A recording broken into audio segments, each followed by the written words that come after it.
करना पड़ेगा। बहुत गहरी मुरली। तो आ जाइए भ्रुकुटी के सिंहासन पर। अव्यक्त बाप दादा मेरे सामने, मैं उसके सदगति के स्कूल में बैठी हूँ और ऐसा स्कूल दुनिया में कहीं नहीं है। तो आज 5 मई 2024 प्रातः मुरली अव्यक्त बाप दादा। रिवाइज कोर्स है 15/11/1999। मुरली का मुख्य तारीख है और मुरली का विषय है बाप समान बनने का सहज पुरुषार्थ, आज्ञाकारी बनो। बाप समान बनने का सहज पुरुषार्थ, आज्ञाकारी बनो। आज बाप दादा अपने होली हंस मंडली को देख रहे हैं।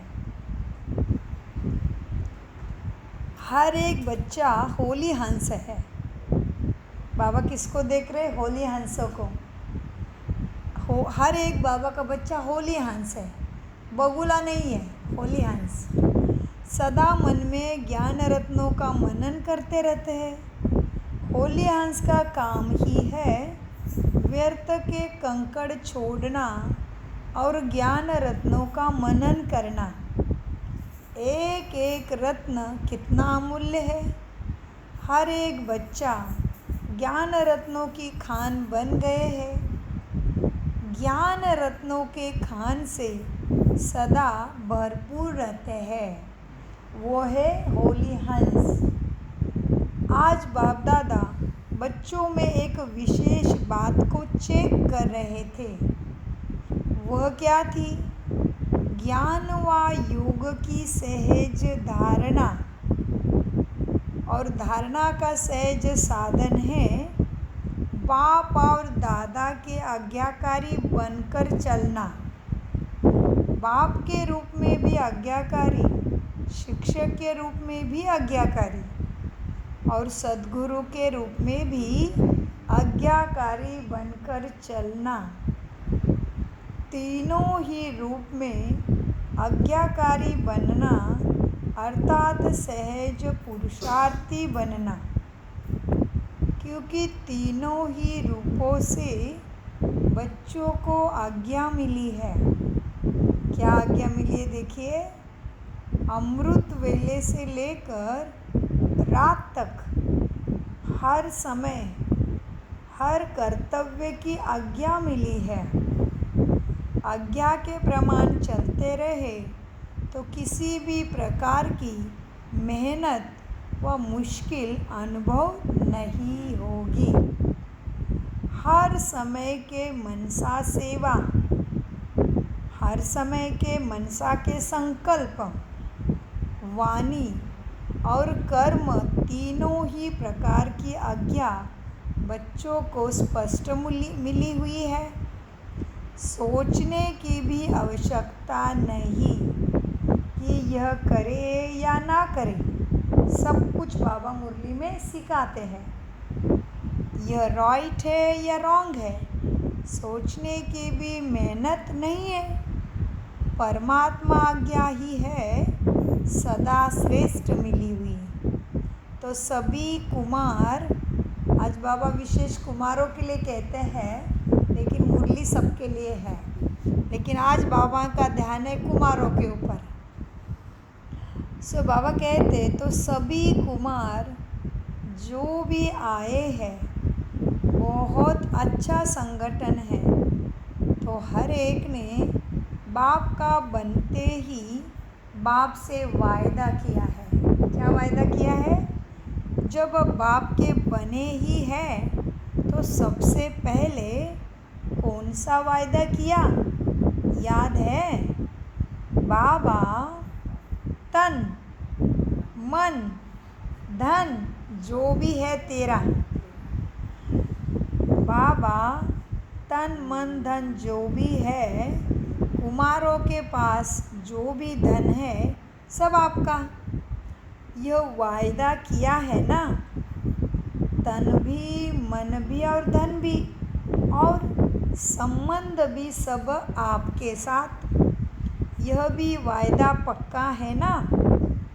जब तन मन धन संबंध सब ही आपका हो गया तो फिर रहा क्या मेरा, क्या चिंता फिर। हाँ, जब तन मन धन संबंध सब ही आपका है तो मेरा क्या रहा, फिर कुछ मेरा है क्या। तन मन धन जन, हाँ जन भी आ गया उसमें, तन मन जन धन जब आप बाप के हवाले कर लिया तो क्या बचा फिर, प्रवृत्ति वालों ने प्रवृत्ति वालों ने किया है ना सब बाप का, मधुबन वालों ने किया है, पक्का है ना। जब मन में भी बाप का हुआ,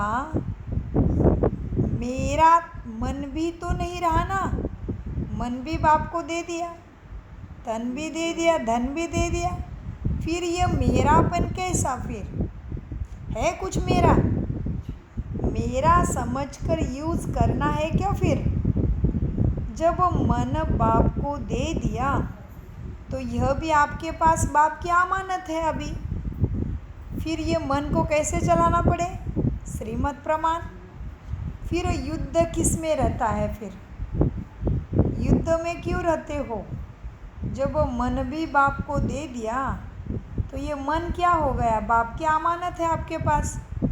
तो जैसे समझ लो कोई आपके बाजू वाला कहीं जा रहा है, गांव जा रहा है 2-3 दिन के लिए, तो आपको उसका पौधा देता है, कहता है मैं आने तक पानी डालो, तो आप क्या करोगे, वो आने तक उसके पौधे का ज़्यादा ध्यान रखोगे कि भाई आते ही उसको सही सलामत दे दो, तो याद ज़्यादा रहेगा उसके ऊपर, तो अटेंशन रहेगा।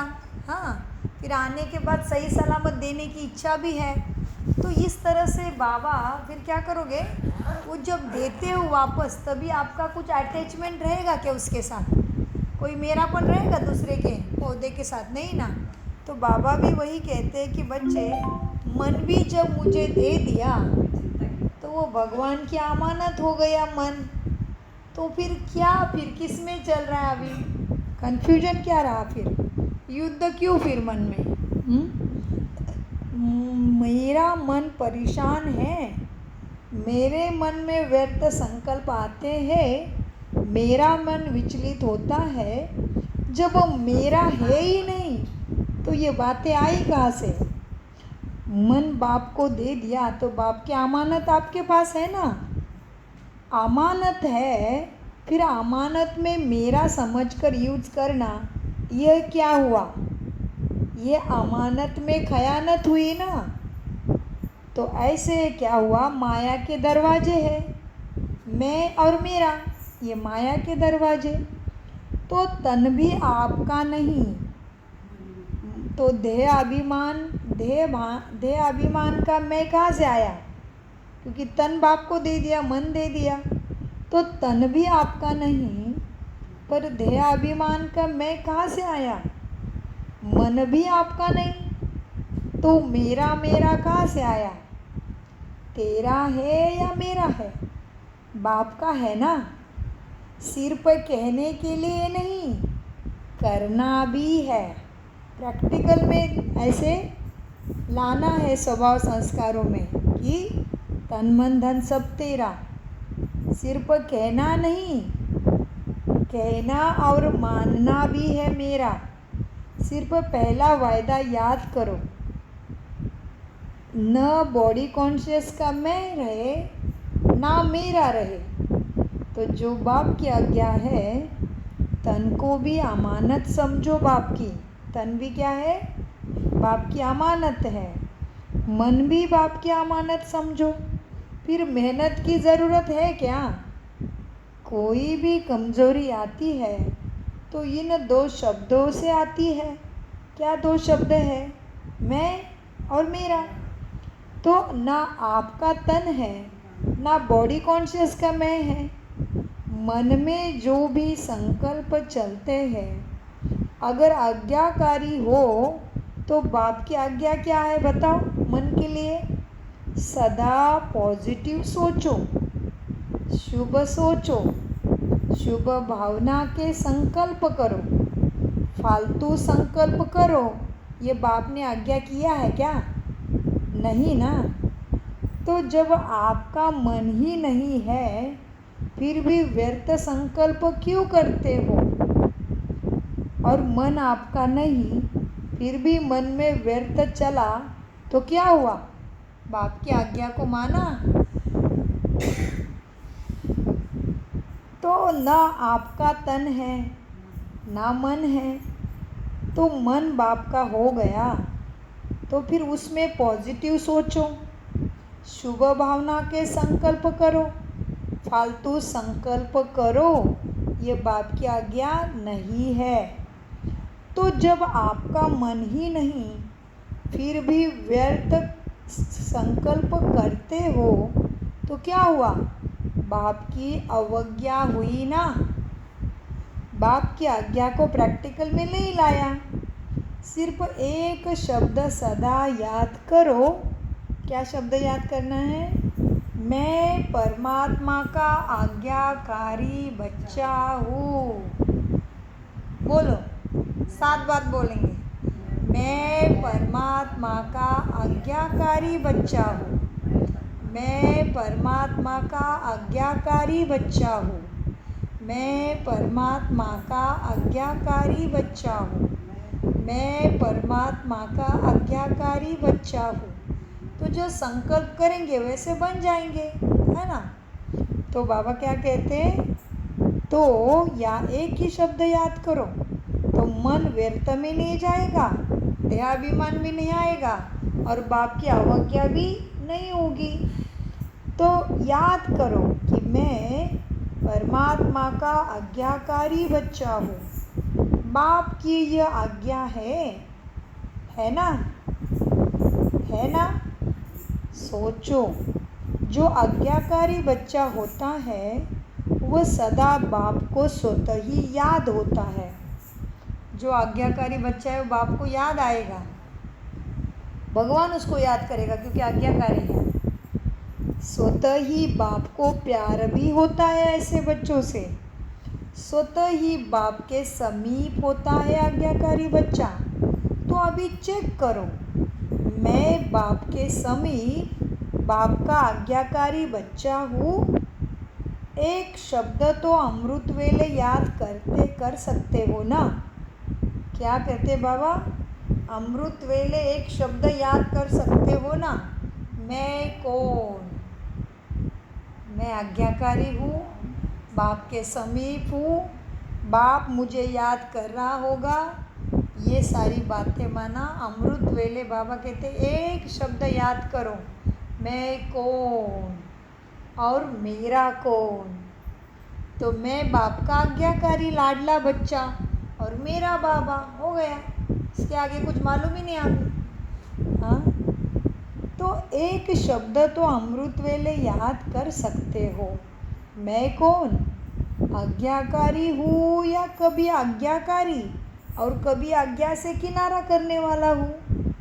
बाप दादा सदा कहते हैं किसी भी रूप में अगर एक बाबा का संबंध ही याद रहे तो दिल से निकले बाबा, तो समीपता का अनुभव करेंगे।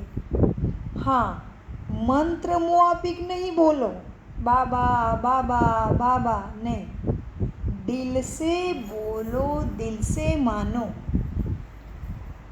मंत्र मुआफिक नहीं कहो, बाबा बाबा बाबा। वो तो राम राम कहते हैं और आप बाबा बाबा कहते हो, लेकिन दिल से निकले बाबा। हर कर्म करने के पहले चेक करो कि मन के लिए, तन के लिए या धन चलाने के लिए बाबा की आज्ञा क्या मिली है।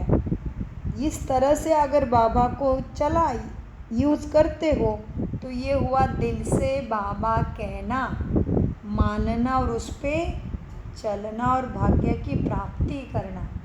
बाबा कहते भक्त मुआफिक मंत्र जपते भक्त कोई कोई राम राम राम, वैसे बाबा बाबा नहीं करो। दिल से बाबा होना है कि मुझे सोचने के लिए, हर कर्म करने के लिए क्या श्रीमत मिली है। बाबा कहते हर कर्म करने से पहले चेक करो कि मन के लिए, तन के लिए या धन के लिए बाबा की आज्ञा क्या है। बाबा कुमारों के पास जाए, बाबा कहते कुमारों के पास चाहे कितना भी धन है, लेकिन जैसे बाबा ने आज्ञा दी है, धन का पोता मेल किस प्रकार से रखो वैसे ही रखते हैं या जैसे मन में आता है वैसे चलते हैं। हर एक कुमार को धन का भी पोता मेल रखना चाहिए। धन को कहाँ और कैसे यूज करना है, मन को भी कहाँ और कैसे यूज करना है, और तन को भी कहाँ लगाना है, ये सब पोता मेल होना चाहिए। और ये फिर रोज रात को बाबा को सोने के पहले पोता मेल देना है कि मन ऐसा चलाया, तन ऐसा चला आज बाबा, और धन आज इस तरह से चलाया। तो बाबा फिर अगले दिन के लिए उसके लिए मार्गदर्शन देता। जो अच्छा चला है उसका भाग्य भी जमा होता, और कल के दिन के लिए अमृत वेले में बाबा हमें फिर शक्ति भी देके तैयार करता। इसलिए हमेशा सोने से पहले बाबा को अपना सारा दिन का चार्ट दे दो। और दिन में भी कभी कभी ट्रैफिक कंट्रोल की आदत है, तो दिन में भी बैठे बैठे बार बार बाबा के पास जाओ, बताओ बाबा सुबह से अभी तक यह किया, तो बाबा से कनेक्शन बनाए रखो। हाँ, मैंने पोता मेल रखने की आदत रखो। तो बाबा कहते तो धन को कहाँ यूज किया, तन को भी कहाँ यूज किए, मन को कहाँ लगाया, तन मन धन कहाँ लगाना है, यह सब पोता मेल होना चाहिए। आप दादियाँ जब धारणा की क्लास कराती है ना, तो समझाती है ना सबको कि धन को कैसे यूज करो, क्या पोता मेल रखो। कुमार कुमारियों को पता है ना पोता मेल कैसा रखना है, कहाँ लगाना है, यह मालूम है ना सबको। थोड़े ही हाथ उठाते हैं। जो नए नए बच्चे हैं उनको मालूम नहीं है कैसे तन मन धन लगाना है और कैसे चलाए, उसका बाबा को पूरा चार्ट देना है, पोता मेल देना है। बाबा कहते नए नए बच्चों को भी ज़रूर सिखाना कि क्या क्या करना है। निश्चय हो जाएगा तो फिर निश्चिंत हो जाएंगे, बोझ लगेगा नहीं। क्योंकि आपका लक्ष्य क्या है, कुमार कुमारी माना लाइट, और डबल लाइट माना मैं आत्मा सर्वगुणों का संपन्न फरिश्ता, और मेरे साथ मेरा बाबा, जो मैं आज्ञाकारी बच्चा हूँ, जो बाबा हमेशा मेरे साथ रहता है, मुझे याद करता है। तो बाबा कहते तुम्हारा लक्ष्य क्या है, डबल लाइट। तो मैं भी लाइट और बाबा भी, ऐसे मेरी धारणा हो जो बाबा मुझे पसंद करके मेरे साथ ही रहने लगे। इसलिए बाबा ने आगे ऊपर बताया कि आज्ञाकारी बच्चों का मुझे हमेशा याद रहता है, आज्ञाकारी बच्चों के साथ ही मैं रहता हूँ, और आज्ञाकारी बच्चे मुझे खींचते हैं। तो बाबा कहते हैं आपका लक्ष्य क्या है। हमेशा बाबा कहते हैं आपका लक्ष्य लक्ष्मी नारायण बनना। आज कहते हैं आपका लक्ष्य है डबल लाइट, लाइट और डबल लाइट। अब कुमारों का लक्ष्य है ना, हमको नंबर 1 आना है। कहाँ आना है, नंबर 1 माना सतयुगी, नंबर 2 माना कहाँ आएंगे, त्रेता में। बहुत बढ़िया। लक्ष्य है ना, नंबर 1 आना है, तो लक्ष्य के साथ लक्षण भी चाहिए। लक्ष्य बहुत ऊंचा हो और लक्षण नहीं तो क्या लक्ष्य तक पहुंच पाएंगे? मुश्किल है ना। तो जैसा लक्ष्य है वैसे लक्षण चाहिए। इसीलिए जो बाप की आज्ञा है उसको सदा बुद्धि में रख, फिर कार्य में लगाओ। बाप दादा ने पहले भी समझाया कि ब्राह्मण जीवन के मुख्य खजाने क्या है? बताओ, क्या है ब्राह्मण जीवन के मुख्य खजाने? संकल्प, मन के संकल्प हमारा खजाना है। ब्राह्मण जीवन के खजाने क्या है? संकल्प, समय और श्वास। हर श्वास में कमाई। भक्ति में कहते हैं ना, अजपा जाप। हर श्वास में भगवान का नाम हो, इष्ट देव का नाम हो। तो बाबा कहते तुम्हारे मुख्य खजाने क्या है?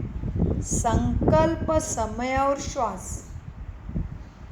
आपके श्वास भी बहुत अमूल्य है। एक श्वास भी कॉमन नहीं हो और व्यर्थ भी नहीं हो। भक्ति में कहते हो ना, श्वासोश्वास अपने इष्ट को याद करो, तो श्वास भी व्यर्थ नहीं जाने चाहिए। तुम्हारे श्वास भी अमूल्य है। ज्ञान का खजाना, शक्तियों का खजाना, यह तो है ही अमूल्य, लेकिन तुम्हारा श्वास, संकल्प, समय भी अमूल्य खजाने हैं। बाबा कहते लेकिन मुख्य यह तीनों खजाने क्या है? खजाने तीन खजाने कौन से? समय, श्वास, संकल्प। यह तीनों मुख्य खजाने, संकल्प, समय और श्वास, आज्ञा प्रमाण, बाबा के आज्ञा प्रमाण सफल करते चलो। व्यर्थ तो नहीं जाते हैं ना? चेक करो, सफल होते हैं ना? क्योंकि व्यर्थ जाने से जमा नहीं होता और जमा का खाता इसी संगम पर ही जमा करना पड़ता है। जमा कब कर सकते? सारा कल्प तो 5000 वर्ष का है, लेकिन जमा केवल अभी कर सकते, फिर नहीं। फिर खाते रहते हैं, जमा नहीं कर पाते। तो बाबा कहते हैं जमा का खाता इस संगम पर ही जमा करना है। चाहे सत्ययुग त्रेता में श्रेष्ठ पद भी प्राप्त करना है, चाहे द्वापर कलयुग में पूज्य पद पाना है, लेकिन दोनों का ही जमा इस संगम पर ही करना है। इस हिसाब से सोचो कि संगम समय के जीवन के छोटे से जन्म के संकल्प, समय, श्वास कितने अमूल्य है। इसमें अलबेले आलस्य नहीं बनना। जैसा आया वैसे दिन बीत गया ऐसे भी नहीं करना।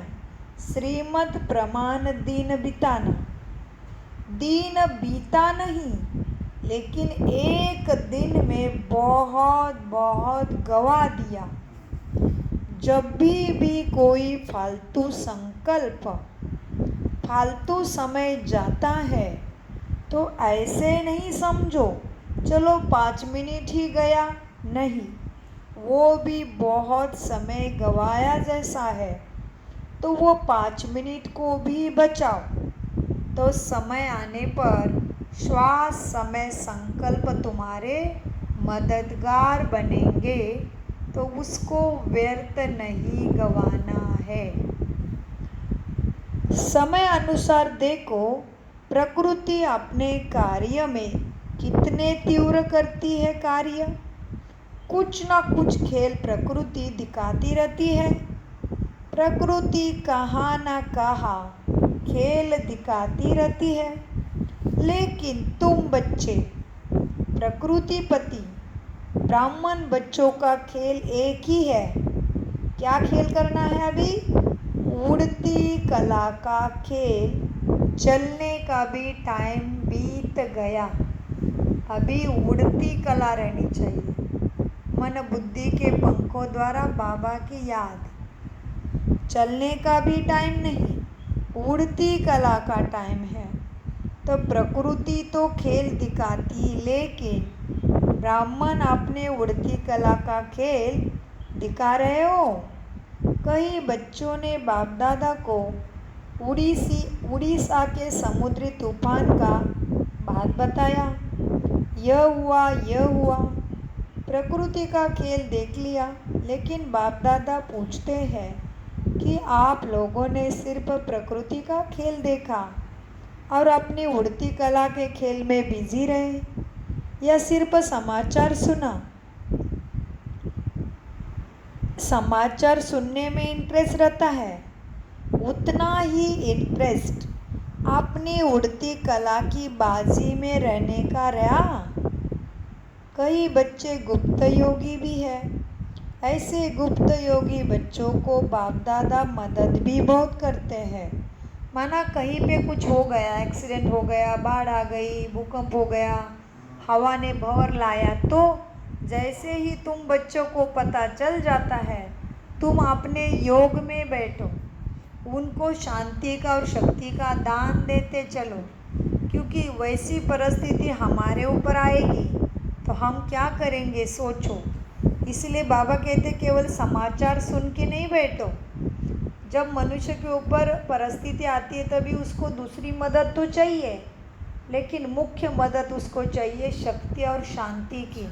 तो बाबा कहते तुम ब्राह्मण बच्चे अपने कार्य करते हो, तुरंत उड़ती कला में रह के उनको वाइब्रेशन बाबा के देते हो, शांति शक्ति का दान मनसा से देते हो। तो बाबा कहते तो जैसे स्थूल सहयोग देते हैं, वैसे आप भी बाप के बच्चे गुप्त योगी बच्चों को बाप दादा की मदद मिलती है, और ऐसे बच्चे स्वयं भी अचल साक्षी रह वायुमंडल में भी समय पर सहयोग दिया। जैसे स्थूल सहयोग सब देते प्रॉब्लम आने से, परिस्थिति आने से, वैसे आप ब्राह्मण आत्माओं ने भी अपना सहयोग शक्ति शांति देने का कार्य किया। जैसे गवर्नमेंट अपना कार्य करती है, फलाना देश मदद करता है, वैसे ब्राह्मण आत्माओं ने भी अपना सहयोग शक्ति शांति देने का, सुख देने का जो ईश्वरीय श्रेष्ठ कार्य है वह किया। तो बाप दादा पूछते हैं आप ब्राह्मणों ने भी अपना कार्य किया क्या? आपको भी बहुत अलर्ट होना चाहिए। स्थूल सहयोग देना भी आवश्यक होता है, इसमें बाप दादा मना नहीं करते, लेकिन जो ब्राह्मण आत्माओं का विशेष कार्य है जो और कोई कर भी नहीं सकता, ऐसा सहयोग तुम्हें अलर्ट होके दिया, उनको शक्ति का और शांति का सुख का दान दिया। वस्त्र तो उनको चाहिए, अनाज चाहिए, लेकिन ये सारी चीज़ों से पहले क्या चाहिए? मन की शांति चाहिए। आई हुई परिस्थितियों को सामना करने की शक्ति चाहिए। तो स्थूल के साथ सूक्ष्म सहयोग ब्राह्मण ही दे सकते हैं ना, और कोई दे भी नहीं सकता। तो यह कुछ भी नहीं है। यह जो भी अभी हो रहा है दुनिया में वो कुछ भी नहीं, बहुत बड़ा भी कुछ होना है। यह तो रिहर्सल है, आखिरी का खेल तो अभी बाकी है। कुछ भी होता है तो बाबा कहते ये रिहर्सल है, रियल तो आना बाकी है। उसकी रिहर्सल बाप दादा आपको भी, उसकी रिहर्सल आपको भी और बाप या समय करा रहा है। तो जो शक्तियाँ, जो खजाने आपके पास है, उसको समय पर यूज़ करना आता है बच्चे? करेंगे ना यूज़, लेकिन खजाने यूज़ करने के लिए जमा भी तो चाहिए ना। कुमार क्या करेंगे? शक्तियाँ जमा है अपने पास, सुख शांति जमा है, यूज करना आता है। हाथ तो बाप के सामने बहुत अच्छा उठाते हैं, अभी प्रैक्टिकल में करके दिखाना है, साक्षी होकर देखना भी है, न्यूज़ को सुनना भी है और फिर सहयोग भी देना है। आखिर जब रियल पार्ट बजेगा उसमें साक्षी और निर्भय होकर देखे भी और पार्ट भी बजावे। कौन सा पार्ट बजाना है? दाता के बच्चे हो ना, दाता बन जो आत्माओं को चाहिए वही देते रहो। तो मास्टर दाता है ना, तो स्टॉक जमा करो। जितना स्टॉक अपने पास होगा उतना ही दाता बन सकेंगे। जिसके पास नहीं हो क्या देगा बताओ? पहले अपने पास ही शांति की शक्ति, सुख की शक्ति चाहिए। तो बाबा कहते जिसके पास स्टॉक जमा है वही तो दाता बन के देगा। तो ऐसा स्टॉक जमा करो, माना धारणा करो। अंत तक अपने लिए ही जमा करते रहेंगे तो दाता कैसे बनेंगे? आज भी तुम अशांत हो जाते हो और बाबा के सामने बैठ के कहते हो मैं शांत स्वरूप हो, शांत स्वरूप हो। परिस्थिति में तो अशांति हो रही है, तो बाबा कहते जमा ही नहीं है तो तुम कैसे दोगे दूसरे को? और तुम्हारे पास जमा नहीं तो कैसे विश्व के मालिक बनेंगे? क्योंकि दाता बन के देने ही नहीं आएगा, खुद के ही भरने में अभी तो पूरा नहीं हुआ है। और बाबा कहते चलने का टाइम चला गया, उड़ने का टाइम है। तो उड़ेगा कौन? जो हल्का होगा, जो आत्माभिमानी होगा, जो सद्गुणों से बाबा के शिव शक्ति से भरपूर होगा, वही उड़ेगा और दान करता रहेगा। तो बाबा कहते बच्चे क्या है, जितना स्टॉक अपने पास सद्गुणों का होगा उतना ही दाता बन सकेंगे। अंत तक अपने लिए ही जमा करते रहेंगे तो दाता नहीं बन सकेंगे। अनेक जन्म जो श्रेष्ठ पद पाना है वह भी नहीं मिलेगा। दाता नहीं बनेंगे तो श्रेष्ठ पद भी नहीं मिलेगा। अनेक जन्म जो श्रेष्ठ पद पाना है वह प्राप्त नहीं कर सकते। इसीलिए एक बात जो अपने पास स्टॉक ज़रूर जमा करो, वो क्या? शुभ भावना। कैसी भी आत्मा हो, शुभ भावना, श्रेष्ठ कामना का भंडार सदा भरपूर हो। दूसरा जो विशेष शक्ति, दूसरा क्या होना चाहिए आत्माओं के पास? हम बच्चों के पास क्या क्या स्टॉक चाहिए देखो। अपने पास स्टॉक जमा करो, शुभ भावना, सबके लिए श्रेष्ठ कामना का भंडार सदा भरपूर हो। और दूसरा जो विशेष शक्तियाँ हैं वो शक्तियाँ जिस समय जिसको जो चाहिए वह भी दे सको, तो शक्तियों का स्टॉक भी जमा चाहिए। अभी समय अनुसार सिर्फ अपने पुरुषार्थ में संकल्प और समय दो, साथ साथ दाता बन विश्व को भी सहयोग दो। लेकिन सहयोग कौन दे पाएगा? जिसके पास गुणों का और शक्तियों का स्टॉक जमा है। अपना पुरुषार्थ तो सुनाया, अमृत वेले ही यही सोचो। क्या सोचना है अमृत वेले से? कि मैं बाबा का आज्ञाकारी बच्चा हूँ। हर कर्म के लिए आज्ञा तो मिली है ना, बाप की शिक्षा तो मिली है ना कि कौन सा कर्म कैसा करना है। बाप की आज्ञा मिली है ना हर कर्म के लिए, हर कर्म के लिए आज्ञा मिली हुई है। उठने कैसा है, उठने की, सोने की, खाने की, कर्मयोगी बनने की आज्ञा तो बाप से मिली है ना। हर कर्म की आज्ञा मिली हुई है। आज्ञाकारी बनना यही बाप समान बनना है।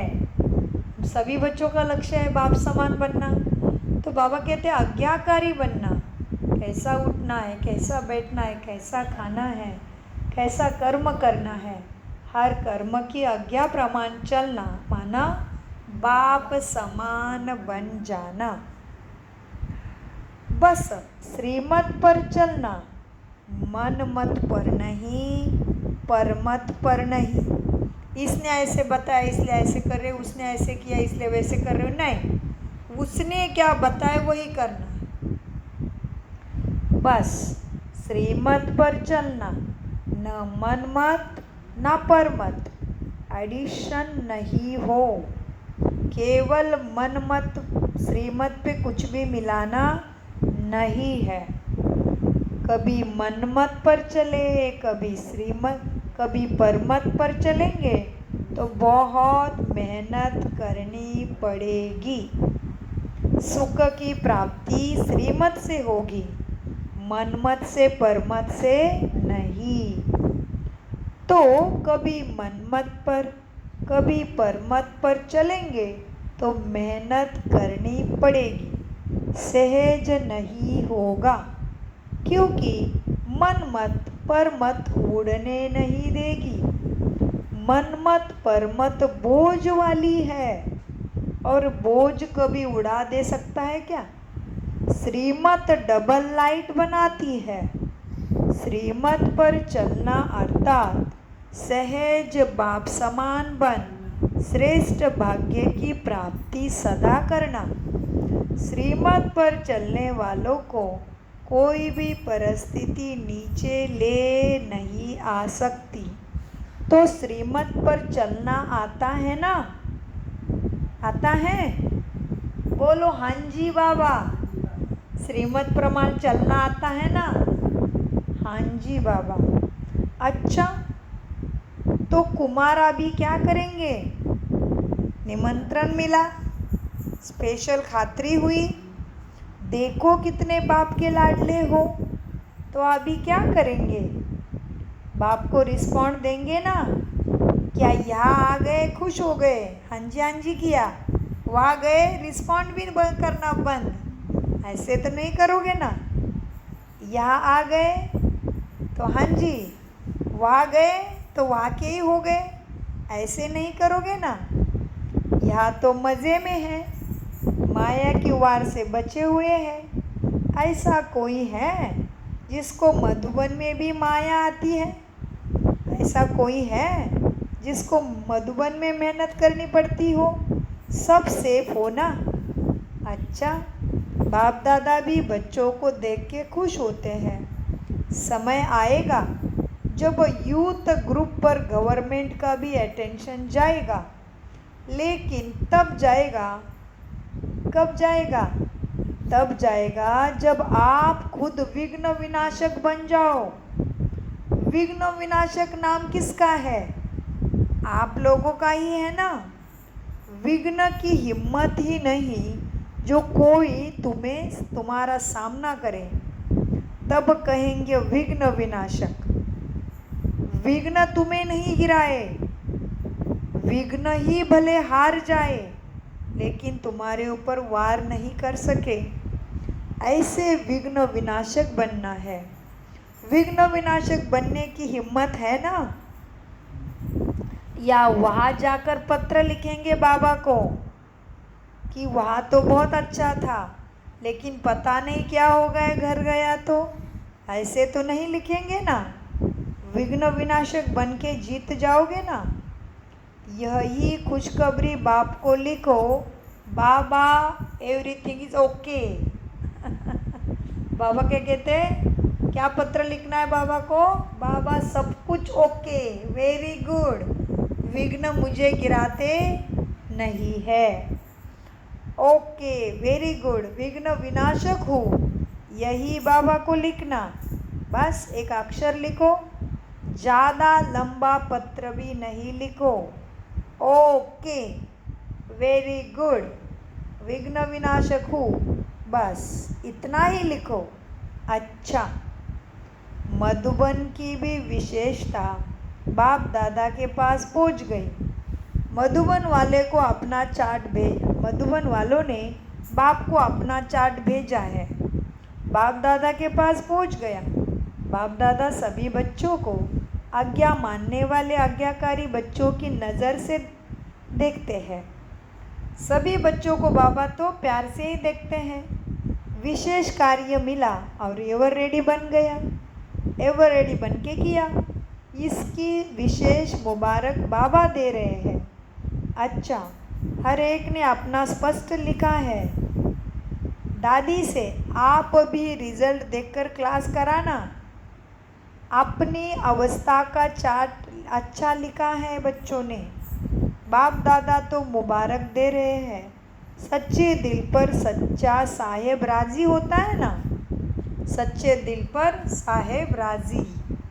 अच्छा, चारों ओर के बाप दादा के आज्ञाकारी बच्चों को, सदा विघ्न विनाशक बच्चों को, सदा श्रीमत पर चलने वाले, मेहनत से मुक्त रहने वाले, सदा मौज में उड़ने और उड़ाने वाले, सर्व खजानों के भंडारों से भरपूर रहने वाले, ऐसे बाप के समीप और समान रहने वाले बच्चों को बाप बहुत बहुत याद, प्यार और नमस्ते।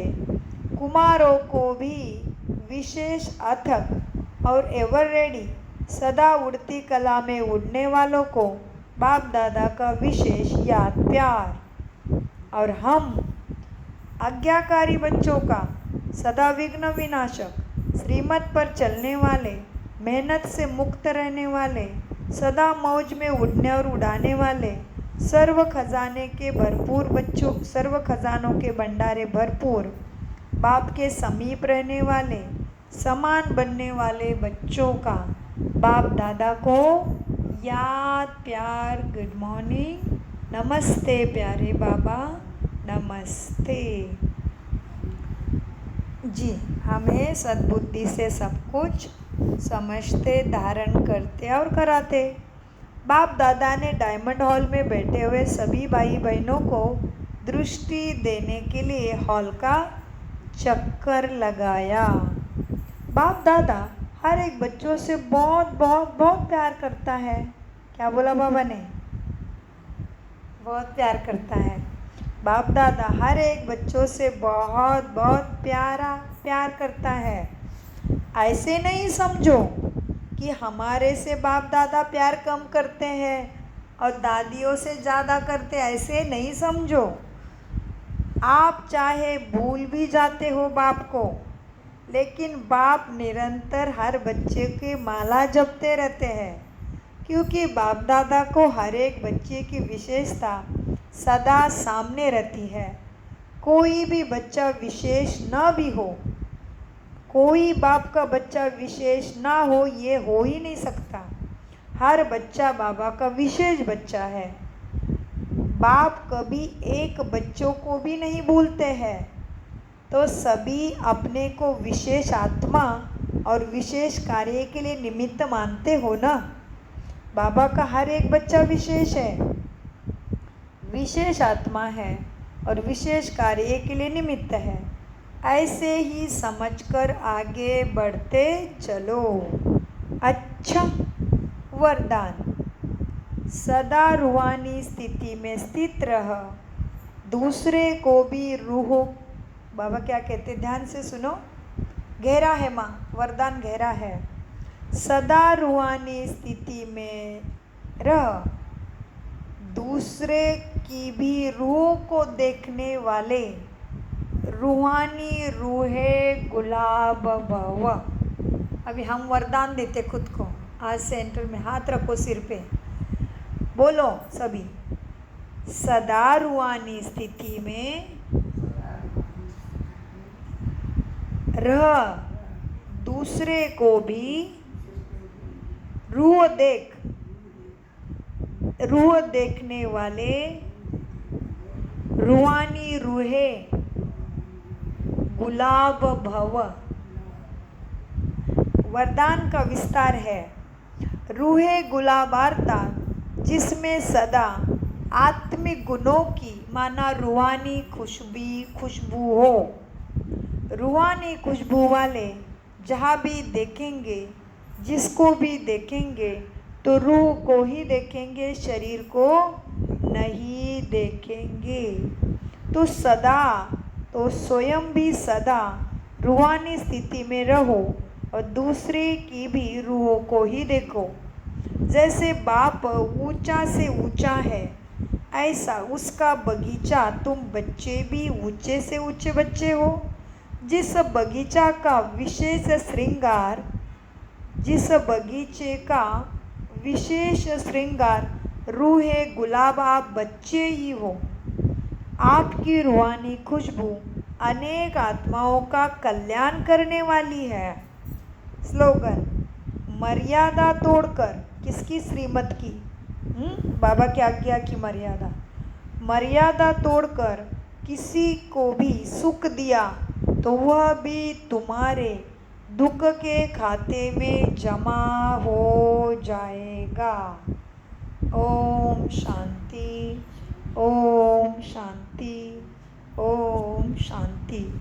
मीठे प्यारे बाप दादा का अनगिनत पदम गुना शुक्रिया, शुक्रिया, शुक्रिया, शुक्रिया फरिश्तों।